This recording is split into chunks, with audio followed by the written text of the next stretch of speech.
Hello and welcome to another camera quick test. This time it is the Sony A7C II. As someone who had owned a Sony FS7 Mark II for quite a while, the current generation of Sony imaging technology and sensors has quite intrigued me. Not willing to take a leap and buy a FX9 or FX6, or even spend the money on an FX3, I decided to grab the A7C Mark II so that I have a great stills camera and a decent video camera with me everywhere that I travel. One of the things you may have noticed with the A7C Mark II footage here is how shaky it is. I had seen how impressive the built-in stabilization was on the internet and have yet to replicate those results. Clearly, I need to read the manual. I'm very much impressed by the fact that you can get iframe in a stills camera. I am very much impressed by the fact that you are able to use dual base ISO and that the base is 800 and not the insanity of 2000 that you used to get on Sony cameras. This means I can shoot in S-Log3 and drop the ISO to a reasonable 400 and actually use it in the day without having to put glass on glass. That's nice. That's very nice, and it's great, and it's wonderful. I am shocked at how noiseless this camera is. This is actually quite late in the evening as the sun had already started to set. We are past golden hour and entering into blue hour at this moment. The ISO of which I am shooting at is between 2500 and 3000 on most of these shots, and as you can see, it looks about as clean as the camera does on 400 to 800. Amazing.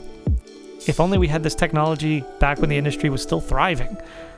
Anywho, I love this little thingy. I'm probably going to start doing these travel videos once I figure out the stabilization thing. Might even need to invest in a monopod because I don't want to carry a tripod around with me and have this comical situation of a tiny stills camera sitting on a giant fluid head base. That would be awkward and potentially hilarious.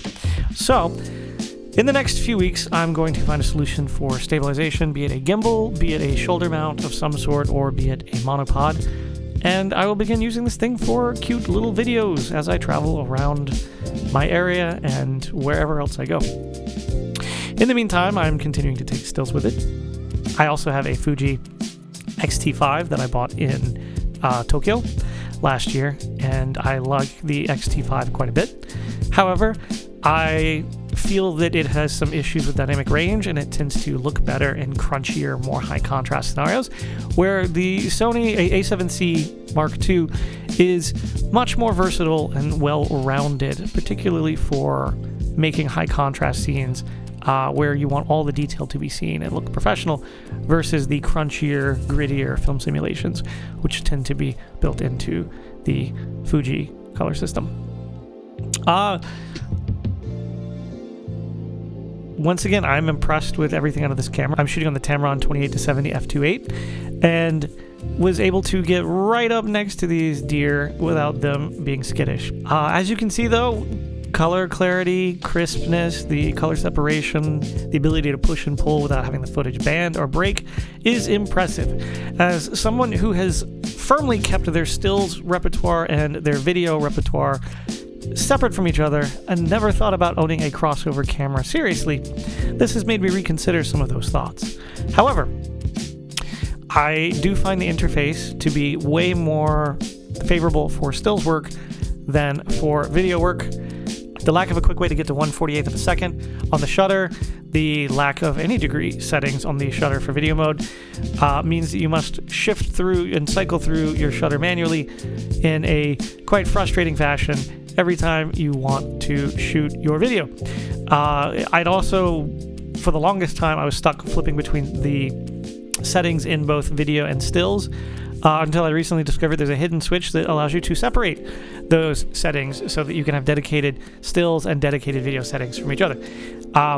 Expect the quality of the video to be better the next time I use this thing, because I do plan to have some sort of stabilizing situation, even if I do have to take a tripod out and look like a fool. And I also will have the video settings separated from the stills, so I will be able to grab more shots without having to sit and fiddle and miss my moment.